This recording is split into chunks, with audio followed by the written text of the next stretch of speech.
विनोद एक पढ़ा लिखा नौजवान था, लेकिन बेरोजगारी की मार से परेशान था। काफी मशक्कत करने के बाद भी उसे कहीं नौकरी नहीं मिली, जिस वजह से वो प्रतीक नाम की एक अमीर लड़की को उसके घर पर ट्यूशन पढ़ाना शुरू कर देता है।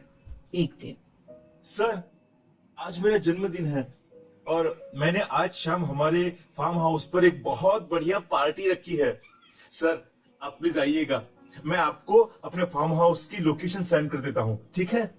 किसी पार्टी में गए विनोद को अरसा बीत चुका था, इसलिए वो भी पार्टी के नाम से खुश हो जाता है। फिर ठीक 2 बजे ट्यूशन खत्म कर विनोद अपने घर की ओर चला जाता है। आज बड़े दिनों के बाद बहुत बढ़िया और स्वादिष्ट खाना खाने को मिलेगा। घर जाने के बाद विनोद अपने घर के कामों में व्यस्त हो जाता है।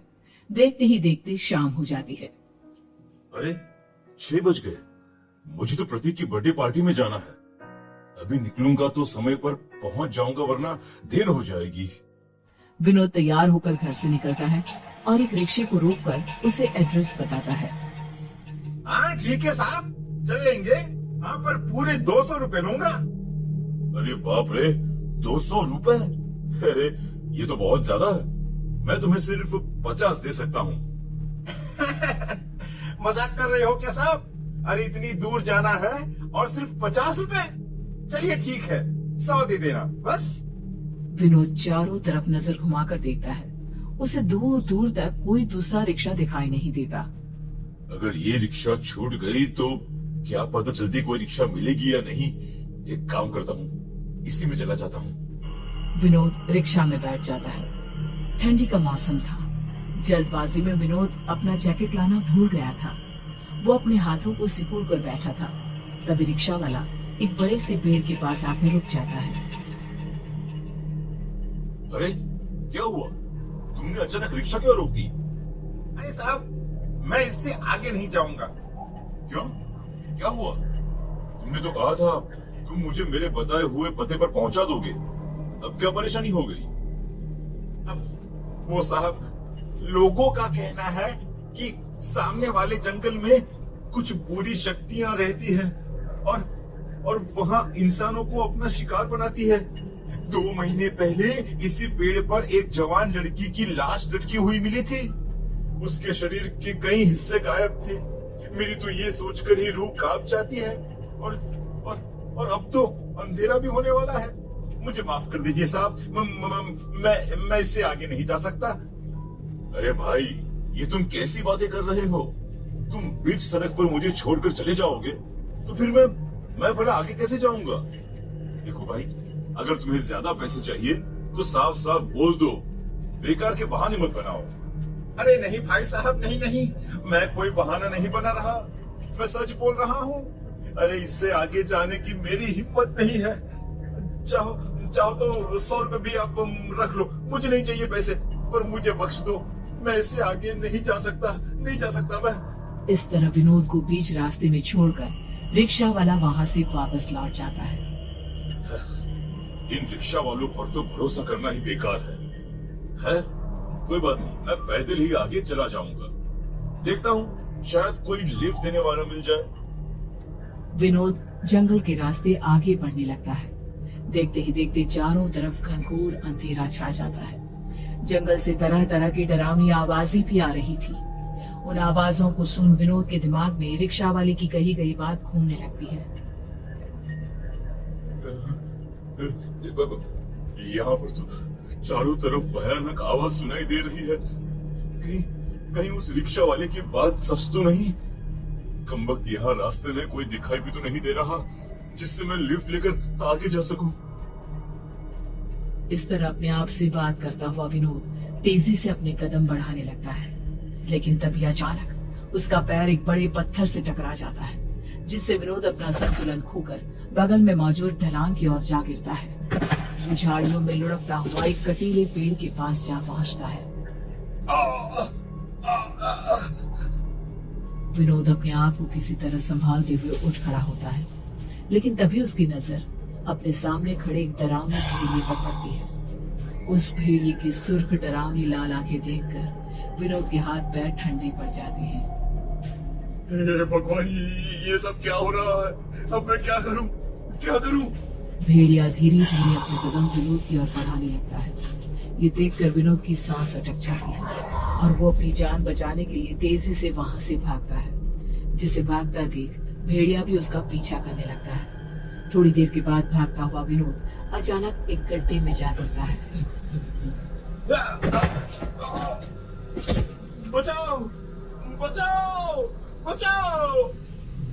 अब भेड़िया जैसे ही विनोद पर हमला करने के लिए उस पर लपकता है तो विनोद तुरंत बगल में पड़े पत्थर को उठाकर भेड़िए के सर पर मार देता है और भेड़िया वहां से भाग जाता है। खून से लथपथ विनोद किसी तरह चलने की कोशिश करता है, लेकिन थोड़ा आगे चलकर ही बेहोश होकर गिर जाता है। सर अब कैसा महसूस कर रहे हैं आप? आपकी तबीयत तो ठीक है ना? शुक्र है कि मेरे फार्म हाउस के चौकीदार की नजर आप पर पड़ गई, वरना जंगल का कोई जंगली जानवर आपको मारकर खा जाता। खैर, अब आप आराम कीजिए, मैं चलता हूँ सर। इतना कहकर प्रतीक वहां से चला गया। दूसरी तरफ होश में आने के बाद विनोद के मन में अजीब सी बेचैनी होने लगी, पर वो दवाई लेकर सो जाता है। अचानक आधी रात को विनोद को बहुत ज्यादा घबराहट होने लगती है और वो अपने शरीर में कुछ अजीबोगरीब बदलाव महसूस करता है। ये अचानक मुझे इतनी गर्मी क्यों लग रही है? सांस लेने में भी इतनी दिक्कत क्यों हो रही है? नर्स, अरे कोई है क्या? तभी एक नर्स तेजी से भागकर विनोद के पास आती है। क्या हुआ? क्यों शोर मचा रहे हो? देखिए मुझे बहुत घबराहट महसूस हो रही है। मेरा शरीर देखिए कितना तप रहा है, देखिए।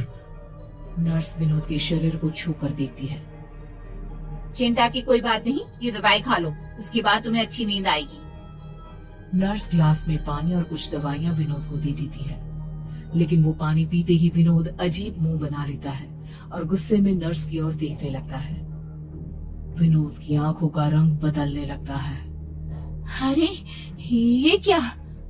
अब विनोद के नाखून लंबे होने लगते हैं, बाल बढ़ने लगते हैं और देखते ही देखते थोड़ी ही देर में विनोद एक भेड़िए के रूप में बदल जाता है। वो नर्स का गला पकड़ लेता है। मुझे ये बकवास पानी नहीं चाहिए, मुझे खून पीना है, तेरा गर्म खून।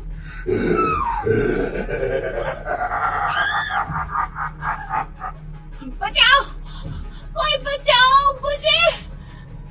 नर्स अपने आप को विनोद से छुड़ाने की बहुत कोशिश करती है, लेकिन विनोद नर्स के गले में अपने नुकीले दांत घुसाकर उसका खून पीना शुरू कर देता है।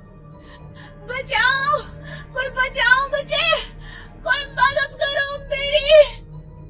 नर्स की चीखें सुनकर अस्पताल के कुछ लोग भागते हुए वहां आते हैं, जिन्हें देख विनोद नर्स को वहीं छोड़ खिड़की का कांच तोड़कर बाहर भाग जाता है। विनोद को एक भेड़िए के रूप में देखकर अस्पताल के सभी लोग हक्के बक्के रह जाते हैं। क्या अभी यहाँ सच में एक इंसानी भेड़िया था? अरे कोई नर्स को उठाओ, अरे इन्हें डॉक्टर के पास ले चलो, फिर कुछ सोचते हैं, चलो जल्दी। दूसरी तरफ भेड़िया बना विनोद अंधेरी रात में शहर की सुनसान सड़कों पर यहाँ वहाँ भटकने लगता है। काफी देर भटकने के बाद वो एक कचरे के ढेर के पास पहुँचता है, जहाँ उसे एक बिल्ली दिखाई देती है। वाह, कुछ तो मिला। विनोद लपककर उस बिल्ली को पकड़कर खाने लगता है। बिल्ली को खाने के बाद विनोद उसी कचरे के ढेर के पास लेटकर टकटकी लगाए आसमान की ओर देखने लगता है और वहीं सो जाता है। अरे विनोद साहब, आप यहाँ इस हालत में कचरे के ढेर पर क्या कर रहे हैं? और आपकी ये हालत कैसे हुई? विनोद की नींद खुलती है। वह हैरानी से कैलाश को देखते हुए अपने आसपास नजर दौड़ाने लगता है। चलिए मैं आपको घर छोड़ देता हूँ। उसके बाद कैलाश विनोद को उसके घर ले जाता है। आखिर ये सब विनोद के साथ क्या हो रहा है? जंगल में उसके साथ क्या हुआ था? वो भेड़िया कैसे बन गया? अगर आप ये सब जानने के लिए इस कहानी का अगला भाग देखना चाहते हैं तो हमें कमेंट करके जरूर बताएं।